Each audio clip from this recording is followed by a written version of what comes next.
Hello friends, welcome back to my channel smiles and miles. जैसे आपने last episode में देखा होगा, हमने दिल्ली एनसीआर से आसाम की रोड ट्रिप तय की थी। आज इसका रिटर्न जर्नी है from north east to Delhi. So before we start off our journey, हम पहुँचे गोलाघाट जिले की प्रसिद्ध तीर्थ स्थल श्री श्री आठखेलिया नामघर भगवान के आशीष मांगने।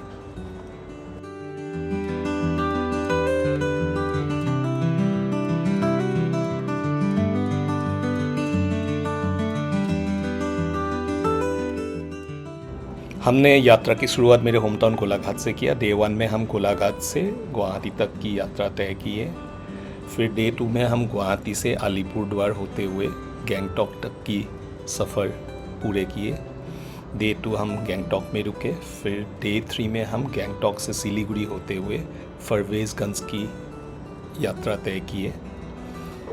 फिर डे 4 में हम फरवेज़गंज से मुजफ्फरपुर छपरा होते हुए वाराणसी तक की यात्रा तय की है।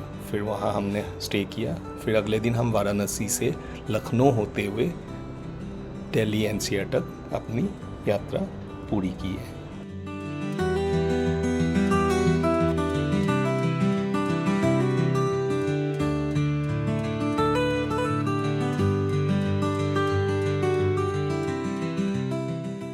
घर से कुछ दूर चलने के बाद ही हम नुमलीगढ़ रिफाइनरी टाउनशिप पहुँचे। वहाँ अपने बड़ी दीदी और उनकी फैमिली रहते हैं। उनसे अलविदा कहते हुए बहुत सुंदर चाय की बागान है, उनकी बीच में से चलते हुए हम काजीरंगा की ओर रवाना हुए। काजीरंगा नेशनल पार्क पहुँचने से ठीक पहले हल्दीबारी बूढ़ी माई मंदिर आते हैं। तो लोगों का मानना है कि कोई भी सफ़र से पहले अपनी सुरक्षा के लिए यहाँ पे माता रानी को सेवा करना अनिवार्य है। जय माता दी। आज लगता है माता रानी बहुत प्रसन्न हो गए हैं, क्योंकि आज जैसे हम जा रहे थे, देखिए क्या नज़ारा है। एक साथ हमें 8 से 10 गैंडे देख रहा था नेशनल हाईवे से ही, जो कि मैंने एलिफेंट और जीप सफारी भी करी है, लेकिन एक साथ इतने गैंडे मैंने आज तक कभी नहीं देखी है।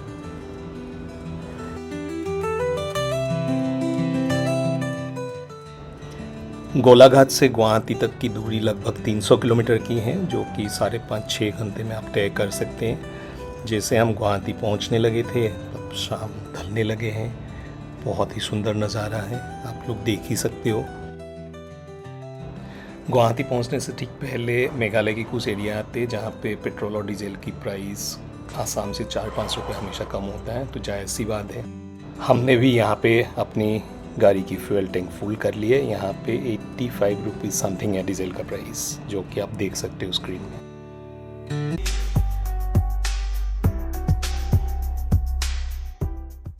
आज डे 2 का शुरुआत है। अभी लगभग सवेरे 6-6:30 बजे है। यहाँ से हम आज गुवाहाटी से निकल रहे हैं और गुवाहाटी से हम जा रहे हैं गैंगटॉक तक कोशिश करते हैं, और रास्ते में will try some different cuisines, culture and cuisines. Stay tune to smiles and miles.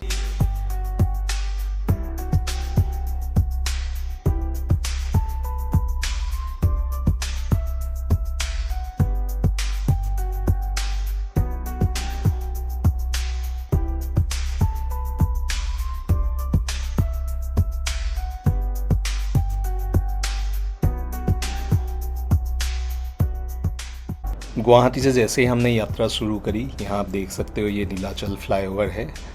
तो नीलाचल फ्लाईओवर से बेसिकली आप वहाँ शक्तिपीठ कामाख्या के लिए जा सकते हैं, जो कि नीलाचल पहाड़ में स्थित है। जय माँ कामाख्या।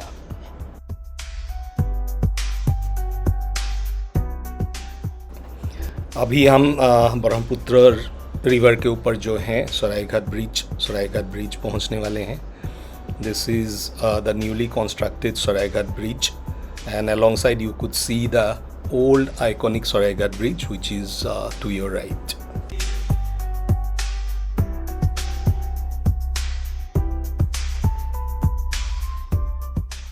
जब हमने गुवाहाटी से यात्रा शुरू करी थी, हल्की सी बूंदाबांदी हो रही थी। अभी आप देख पा रहे हो मौसम एकदम साफ हो गया है, सुहाना मौसम है।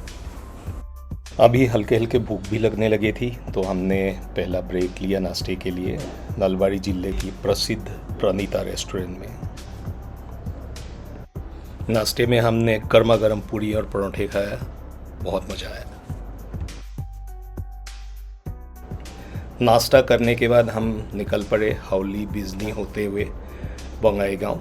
फिर बंगाईगांव से हम आगे बरू टेरिटोरियल काउंसिल के अंदर जो भी एरिया आते हैं वहाँ से ड्राइव करते हुए हम असम बॉर्डर तक पहुँचे।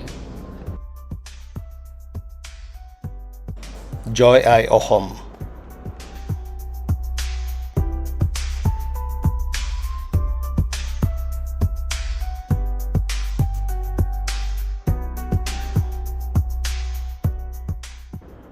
दोपहर होने लगे थे और हमें भी भूख लगी थी, तो हमने लंच के लिए ब्रेक लिया जिम्स मोटेल, जो कि मेरे को रेफ़र किया था मेरा ब्रदर डॉक्टर रजनीश डोरा जी ने। तो काफ़ी बढ़िया लोकेशन है, फूड वगैरह भी काफ़ी अच्छा है। I will strongly recommend this place. It is located in दक्षिण सत्ताली बिफोर यू रीच हासीमारा। बढ़िया लंच करके हम नेशनल हाईवे 27 में हासीमारा जल्दापारा नेशनल पार्क बीरपारा होते हुए फाइनली जाके पहुँचे हम। तेलीपारा करके एक जगह है, तेलीपारा से हम यहाँ से राइट लिए हैं। नेशनल हाईवे 27 से हम अभी नेशनल हाईवे 10 में जा रहे हैं और आगे माल बाज़ार सेवक आते हैं और क्या क्या लोकेशंस आते हैं मैं आपको दिखाता हूँ आगे होर्डिंग से, एक बार आप देख सकते हैं।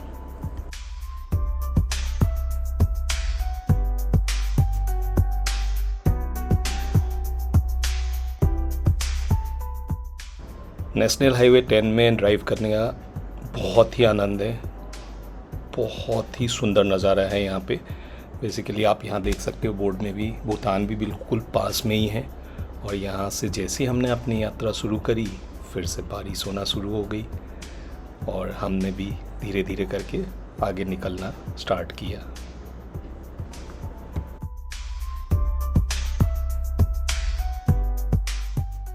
After riding through this beautiful road, finally we managed to reach the iconic Coronation Bridge. Here we go.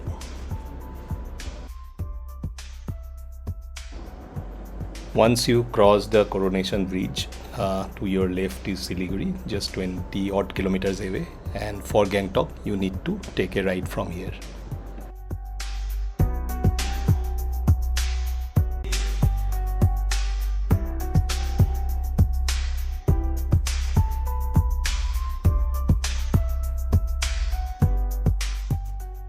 यहाँ हम वेस्ट बंगाल से सिक्किम एंटर कर रहे हैं and Sikkim as a state is celebrating their 50th years of statehood and you could feel the vibes all across the moment you enter into Sikkim. In the midnight glow where the stars align, we lose ourselves in the rhythm divine. हालांकि बारिश हो रही थी पूरे रास्ते में, but आज क्योंकि संडे इवनिंग है लकीली हमें बहुत ज़्यादा ट्रैफिक नहीं मिला। We manage to reach Sikkim by 7 in the evening. Gangtok पहुँचते ही हमने क्विकली चेक इन किया और तुरंत हम निकल गए MG रोड के लिए, जहाँ पे बहुत सारे कल्चरल शोज़ चल रहा था स्टेटहुड सेलिब्रेशन के लिए।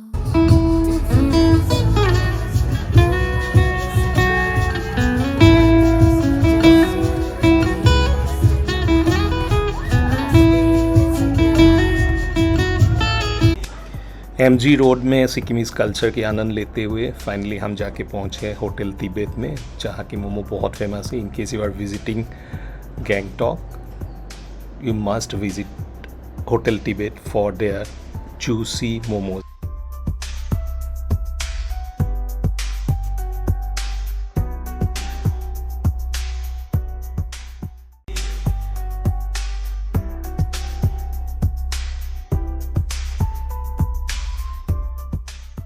गैंगटॉक में हमने नाइट स्टे के लिए एयरबीएनबी के थ्रू किमजान पोज प्लेस करके एक होम स्टे लिया था, काफ़ी रिजनेबल प्राइस में। Room is very nice, spacious and clean. Parking का भी व्यवस्था है बट यू नीड टू पे एक्स्ट्रा फॉर दैट। आज डे 3 हम गैंगटॉक से फरबेसगंज की दूरी तय कर रहे हैं, जो कि तकरीबन 300 किलोमीटर है। और ये 7 घंटे के आसपास लगेगा क्योंकि उसमें से 100 किलोमीटर हमें पहाड़ों में ड्राइव करना है। We started off the day little late around 9 o'clock we again reach back to MG road और वहाँ का जो नज़ारा है दिन में भी हमने देखा बहुत अच्छा है। ये महात्मा गांधी रोड पे उनका प्रतिमूर्ति भी है जिसे आप देख पा रहे हो। रात को भी बहुत बारिश हुई थी। यहाँ पे सुबह बहुत कम लोग आते हैं। You can definitely go there for a walk. काफ़ी अच्छा माहौल है। हमने वहाँ पे ब्रेकफास्ट किया और अराउंड 10-10:30 हम गैंगटॉक को अलविदा कहते हुए सिलीगुड़ी परवेज़गंज की ओर रवाना हो गए। रास्ते में भी आप देख सकते हो स्टेटहुड सेलिब्रेशन का बहुत अच्छा नज़ारा है। We really enjoyed our stay at Gangtok.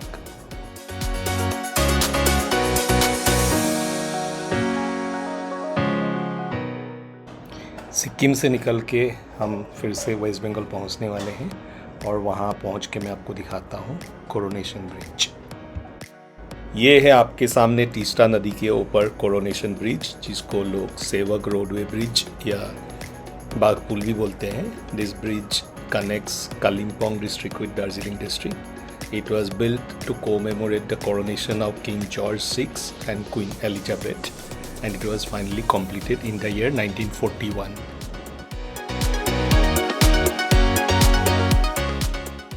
Bridge से निकल के हम सिलीगुड़ी की ओर जाने लगे। सिलीगुड़ी यहाँ से 21 किलोमीटर हैं और रास्ते में एक आध बहुत सुंदर फॉरेस्ट रिजर्व भी आते हैं जिसका नज़ारा बहुत सुंदर है। मुझे इस फॉरेस्ट रिजर्व का नाम नहीं पता, किसी व्यूअर्स को अगर पता है तो प्लीज़ कमेंट करके बताइएगा। सिलीगुड़ी सिटी के अंदर काफ़ी रोड और फ्लाईओवर कंस्ट्रक्शन का काम चल रहा है, इसके चलते थोड़ा सा ट्रैफिक ज़्यादा है। You can keep some time as a buffer. Siliguri और बागडोगरा क्रॉस करने के बाद हमने लंच के लिए ब्रेक लिया होटल सुमन। यहाँ पे भी काफ़ी अच्छा व्यवस्था था खाने पीने का।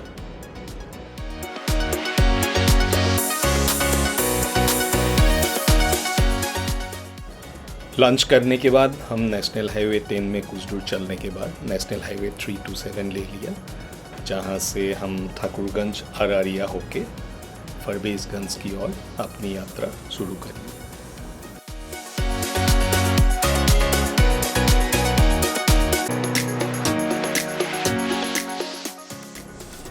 अरारिया पहुँचने के बाद जैसे कि आप देख रहे हो मूसलाधार बारिश हो गई थी।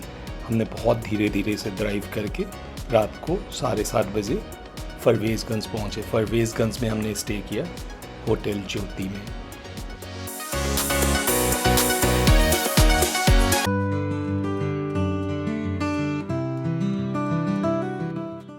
Good morning. जैसे कि आप देख पा रहे हो कल हम परवेज़गंज में स्टे किया था और अभी सुबह हम लगभग 6 बजे हैं। यहाँ से हम रवाना हो रहे हैं वाराणसी के लिए।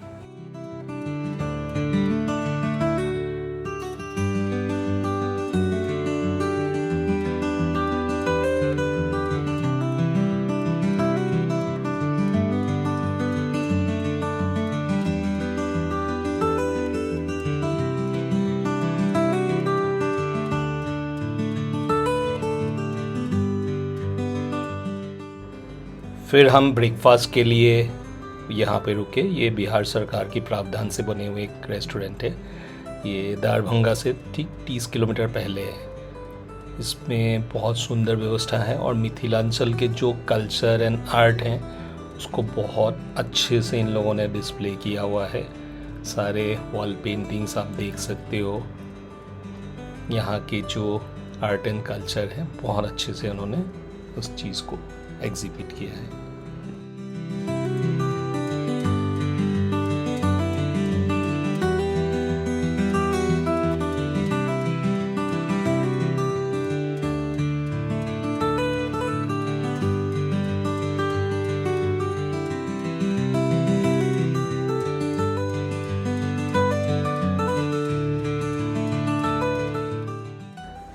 नेशनल हाईवे 27 में कुछ दूर चलने के बाद मुजफ्फरपुर के बाद हमें स्टेट हाईवे में ले गए, जहाँ से हम छपरा की ओर जा रहे हैं। 2-3 स्टेट हाईवे और नॉन एग्जिस्टेंट रोड पे भी हमने ड्राइव किया उसके बाद बड़ी मुशक्क़त के बाद हम छपरा वाले मेन हाईवे तक पहुँचे। छपरा बाईपास रोड है ये। छपरा बाईपास रोड शुरू होने से ही आपको साथ में ट्रक की बहुत तादाद दिखेंगे, स्पेशली जब हम गंगा ब्रिज क्रॉस कर रहे थे। उसके आगे और पीछे 10,000 से भी अधिक ट्रक होंगे। तो कहीं कहीं पे तो हमें 2 किलोमीटर चलने में भी 1 घंटा लग गया था, जो कि गूगल ने सही इन्फॉर्मेशन नहीं दिया था। गूगल के हिसाब से इट वाज 2 मिनट्स ड्राइव, जहाँ कि हमने 1 घंटा स्पेंड किया। जैसे कि आप देख पा रहे हो, छपरा से आरा निकलने के लिए हाईवे बिल्कुल ब्लॉक है। तो गूगल हमें ऐसे पतली सड़कों से भी लेके जा रहे हैं बीच बीच में, और आगे जाके दोबारा फिर से ट्रैफिक जाम।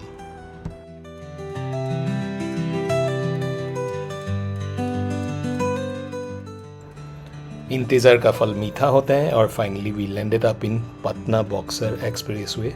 ये 90-92 किलोमीटर की डिस्टेंस है, जो कि हम बड़े आराम से अभी निकल सकते हैं। और we are targeting the evening aarti in Varanasi. That's why I was little tensed, but looking at this road, hope we will be able to make it.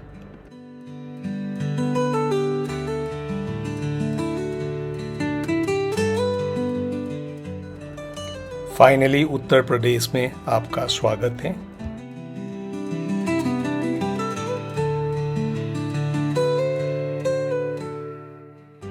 और जैसे तैसे हम शाम होने से पहले वाराणसी में एंटर कर चुके हैं, और इवनिंग आरती जरूर देखने जाएंगे।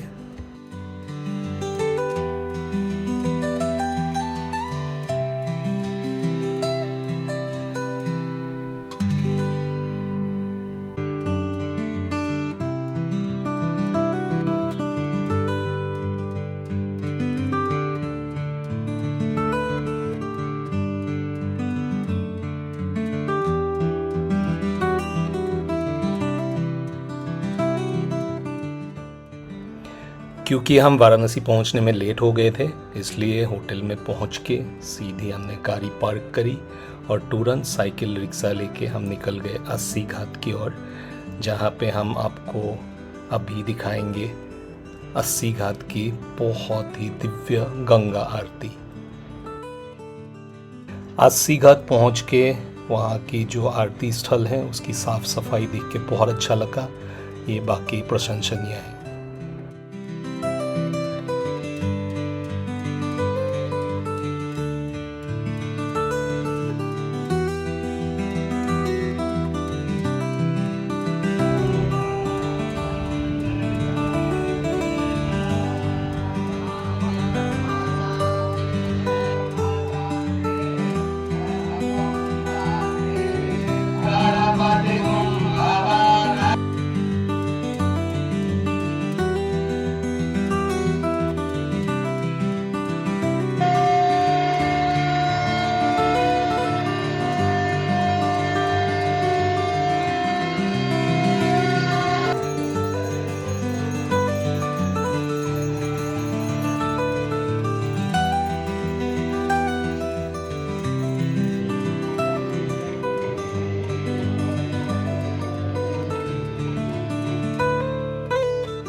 हमें बहुत अच्छा लगा गंगा जी की भव्य आरती देख के।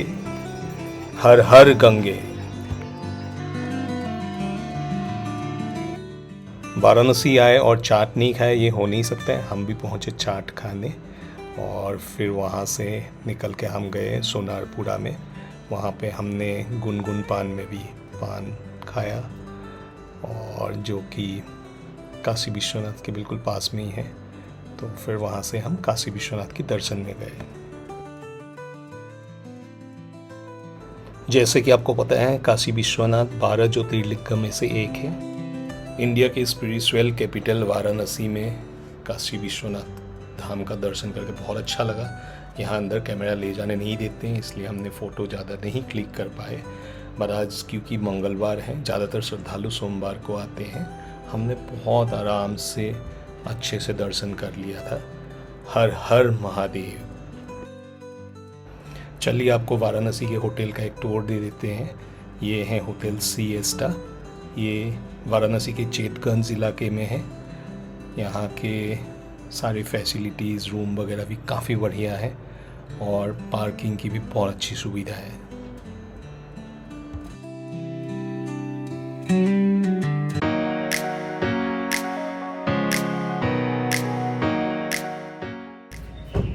Good morning. अभी सुबह 7 बजे हैं और हम यहाँ से फाइनली आज वाराणसी से नोएडा की जर्नी शुरू कर रहे हैं। ये 10-11 घंटे की ड्राइव है।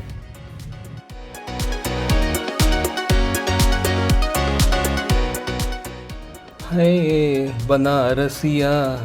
अब बनारस में रह के बिना कचौरी और जलेबी खाए कैसे निकल सकते, तो हम भी कचौरी जलेबी की स्वाद लेने पहुँचे तिवारी स्वीट्स।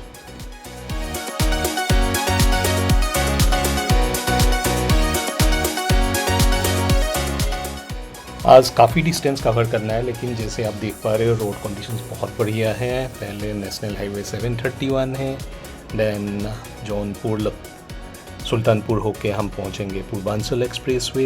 ये पूर्वांचल एक्सप्रेसवे पहुंच चुके हैं।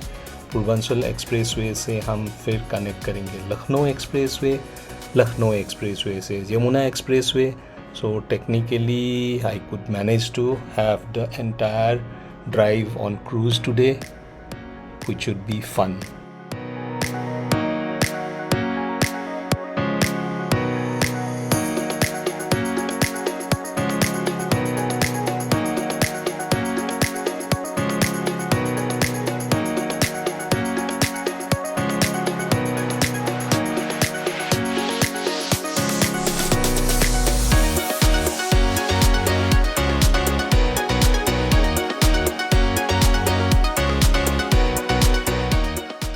अभी हम पूर्वांचल एक्सप्रेसवे से उतरकर दोबारा सिवास ढाबा पे आए हैं। यहाँ पे जाते वक्त भी हमने ब्रेक लिया था। फूड काफ़ी अच्छा है, so decided to stop by again.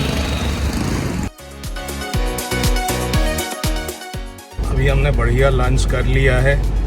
Lunch करके अभी दोबारा ये लखनऊ आउटर एक्सप्रेसवे बोलता है, आउटर रिंग रोड है ये लखनऊ सिटी से। तो you could save a lot of time by taking this route which connects to the Lucknow Expressway. Finally, Lucknow Expressway.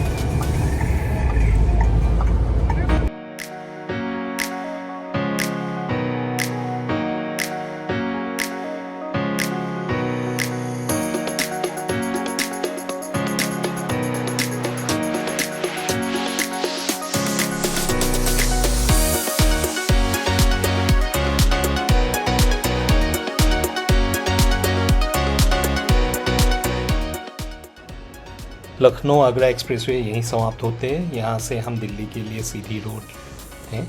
यहाँ से हम जाएंगे आगरा इनर रिंग रोड, फिर वहाँ से यमुना एक्सप्रेसवे होते हुए दिल्ली एनसीआर के लिए रवाना होंगे।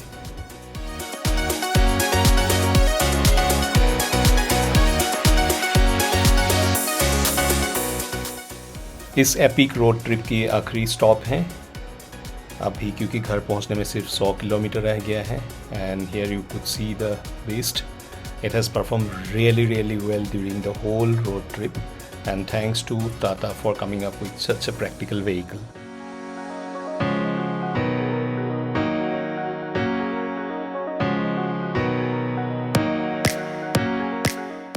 देखिए, आप लोगों को पता है इस बार रिटर्न जर्नी में आसाम टू दिल्ली सिर्फ हम 2 ही लोग थे। तो मेरे साथ मेरे वाइफ प्लाविता थी। तो अभी तक तो काफ़ी अच्छा एक्सपीरियंस रहा। 3 तारीख को हमने अपनी यात्रा शुरू करी थी और आज अभी हुआ है 7 तारीख। तो अभी और 120 किलोमीटर रह गया घर पहुंचने में। मैं प्लाविता से पूछता हूँ उनका क्या एक्सपीरियंस रहा है। हाँ जी प्लाविता, बताइए कैसा रहा ओवरऑल एक्सपीरियंस? अमेजिंग एक्सपीरियंस था, बहुत अच्छा लगा हमें। हमने 3rd को गोलाघाट से गुवाहाटी तक तय किया सफ़र, और फिर गुवाहाटी से गैंगटॉक से परवेज़गंज, और परवेज़गंज से हम जब बनारस आ रहे थे और रोड में इतनी सारी ट्रक दिखाई दी हमें, शायद ज़िंदगी में मैंने इतनी ट्रक नहीं दिखाई दी। अरारिया और छापरा के बीच में था ना वो, आरा और छपरा। आरा और छापरा के बीच में। वो इतनी बहुत ट्रैफिक में हम फंस गए थे और कम से कम 1 घंटे में हमने 2 किलोमीटर कवर किया था उस टाइम। तो आप गैंगटॉक और वाराणसी दोनों गैंगटॉक में पहली गए? बार गई हूँ और मुझे बहुत अच्छा एक्सपीरियंस रहा, मतलब बहुत अच्छा लगा। लोग भी बहुत अच्छे हैं और शॉपिंग के लिए भी बहुत अच्छी जगह है। मेरे लिए शॉपिंग ज़्यादा इम्पोर्टेंट है, मतलब ट्रैवल से भी। और ट्रैवल भी बहुत अच्छा लगा और सारंग ने ड्राइव भी बहुत अच्छी की है, तो बोर होने की कोई बात ही नहीं है। और लोगों के मैं बोलना चाहती हूँ कि आसाम रोड ट्रिप कर सकते हैं, मतलब बहुत अच्छी रोड है और ठीक ठाक है, मतलब जा सकते हो। और आपकी वाराणसी का एक्सपीरियंस कल? वाराणसी वो जो आरती है ना, दिव्य गंगा आरती हमने देखी थी, वो तो कुछ अलग ही है। बहुत सारी आरती हमने देखी है, ऋषिकेश में भी देखी है, लेकिन ये आरती कुछ अलग ही है, मतलब देखोगे तो देखते रह जाओगे। और उसके बाद काशी विश्वनाथ जी का दर्शन भी बहुत अच्छी तरीके से करवाया है और हम जब गए थे भीड़ बहुत कम थी, तो अच्छे से दर्शन हो गया था हमारा। चलो जी, चल, thank you. Okay.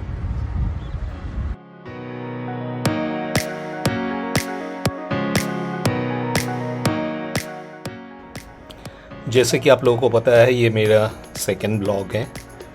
It's a humble beginning. I have just started off and trying to learn how to create vlogs. During this road trip I have tried my level best कि मैं बहुत ही शॉर्ट और precise वे में आपके साथ वो information share करूँ, ताकि अगर आप भी सिमिलर रोड ट्रिप्स प्लान कर रहे हैं उसमें आपको मदद मिले। और अगर आपको ये कंटेंट अच्छा लगा तो please like, share and comment. Don't forget to subscribe to my channel smiles and miles. Every good things comes to an end and likewise ये एपिक रोड ट्रिप भी समाप्त होने वाला है। I am about to reach home. यहाँ पे आप देखिए शाम की 7:40 पे हम पहुँच गए हैं और कुल मिला के इस ट्रिप में मैंने तकरीबन 2600 किलोमीटर का रन किया है and the car has really performed well. Next day morning, took the beast out for a lovely shower. So to get ready before we go and hit the road again. Till then, keep loving, keep watching. Bye bye.